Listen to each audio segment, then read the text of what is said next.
SuKwaZulu ke la ukhona manje ukhuluma nomshovu enkani kwaba nenkani endla bebheka amamathe sebesuka amadevana Umthandeni umfoko amanqele Ngitabuka le eindabeni zakwaZulu ke lapha engisuka khona kubahlabisa esigodini sasemletsheni lapha engakhula khona ngalusa inkomo ngafetha amankonyane ngaqhathwa khona ngayifunda inkani. Hey, yeah. I wish I could just, I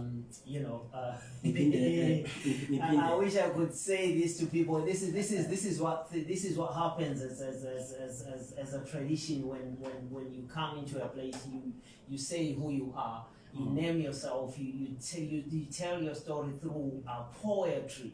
But right now, I'm trying to get my brother to speak with me because I know my listeners are actually they speak English, so no. It's a beautiful thing. But yeah. Angizile uzoveta isilungu la ukuthi ngihambile kusho ukuthi kufanele ngikhuluma ulimi lwenu elikhuluma lapha entshona la uyabo naba no basebefikile kungcono ngisho kahle uyabona mfowethu ubhuti omdala uphuthile ukhuluma sona isikole sakhe asikhulumayo kukwena ukuthi uyezwa noma uso njengamanje ngine following eningi yabantu abakhuluma isiZulu ngingumZulu igazi lami limnyama ngingumZulu ngiyenzalo iyoshaka lodingana nosenza lakhona njoba ngilapha ke angikwazi ukuqhuma bese ngibethe isilungu ngingasizwa phela isilungu mhlambe mangikhulunywa ngodali ngoba phela indlela yokucela uthando uyabona indlela. No my brother, I do appreciate you. I really the thing is I really want to have this conversation with you, and what you're saying is profound, and I really love the fact that you are speaking in Zulu. But for yes my brother. Iyodwa into ezokwenza ukuthi le interview iqhubeke ukuthi mina nawe sikhuluma isiZulu. Uma singasikhuluma isiZulu yabona mfowethu manje ngiyabuka ibala lakho lemnyama uyabo. Why kufanele ngikhathazeke ngesilungu uyabo. Into ezokwenza le interview iqhubeke mina Mthandeni mina mshovu enkani kwaba nenkani. Mina ndlabe iphika kabambata.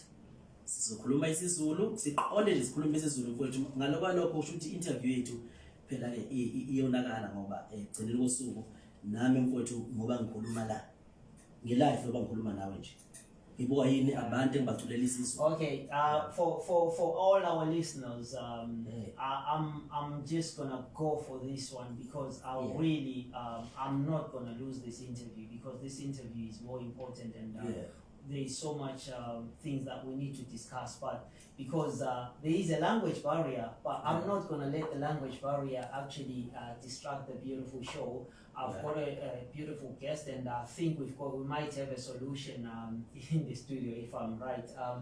I'll just call someone from the can you call the lady? Yeah, can you come in here please? Yeah.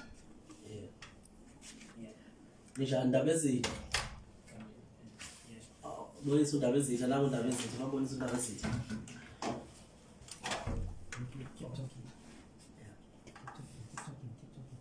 I wasn't she's born zakho imozisho. Okay. You had a little bit of trouble after the news, didn't you? Did you manage to sort that out? Okay. All right. Keep talking, bro. Because we live now. Mana. Okay, I'm here now. Yeah. You know why I called you? What's your name? Okay, yeah. Yeah, ladies and gentlemen, to those that are tuned in, I would like to say thank you so much, and you understand in a minute why I really want this interview to go on, because the gentleman that we have in the studio is only willing to speak is isiZulu, that's a South African language. But this gentleman here is the #1 artist for a genre called Maskand in South Africa. So he's come all the way from South Africa he was performing at the Olympic Games in the South African event called EKhipha, and I managed to scoop an interview with him, and his performance was amazing, and I've been following him for quite a while, and I begged for this interview, and not knowing that there is a language barrier because this is an all English radio station, but sometimes it's always good to change history and to be able to work under pressure and be able to make certain decisions that will leave a certain mark in life and in people. Because now we've got this young lady here. This young lady, you do understand this is Zulu, yeah? Yes, I understand. She understands Zulu clearly. I can speak Zulu, I can understand Zulu, but I'm not going to speak Zulu because I've got listeners that actually enjoy and listen to yes, my radio show in English. yeah. So with that being said, and on the other hand, I am not going to use a beautiful interview with a beautiful artist and a beautiful musician that we have here because of the language barrier. You can go to a place and then music must music is a universal language, and the song that this gentleman did is actually one of the reasons that I had to have him on the show, and we'll talk more about it. And Shope, I'll call you Shope for now. Yeah, you are our interpreter right now. Yeah.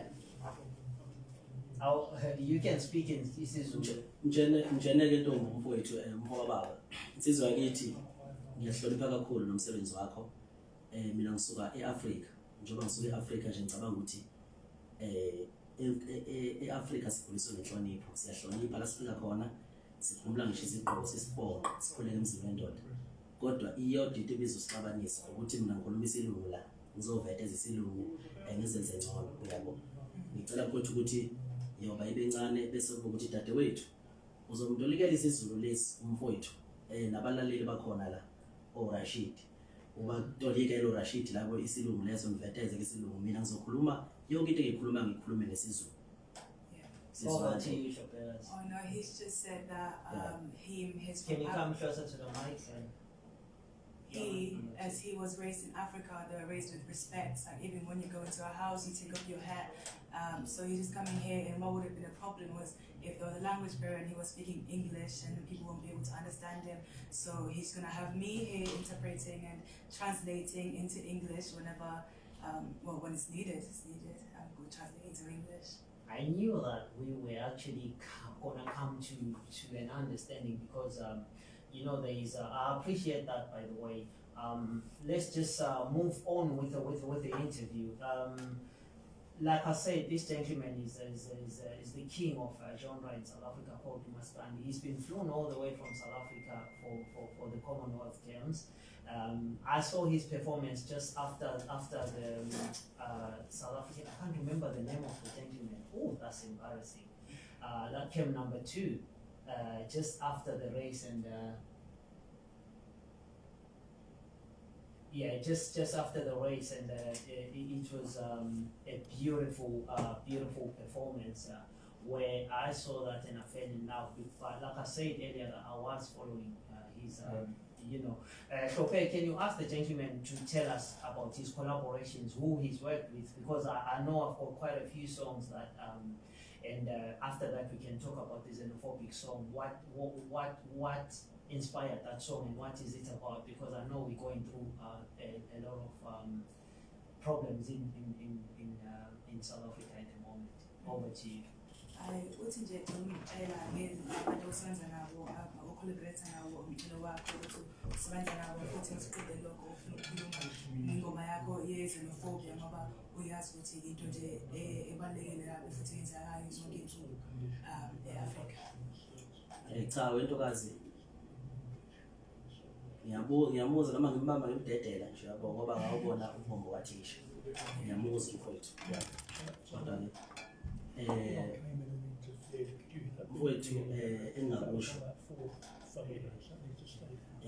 ngiyiqhawe eNingizimu Afrika. Ngaziwa kakhulu ngomthandeni noma ngegcokama elisha noma ngendlela eyiphila njengenkosi uMaskand futhi.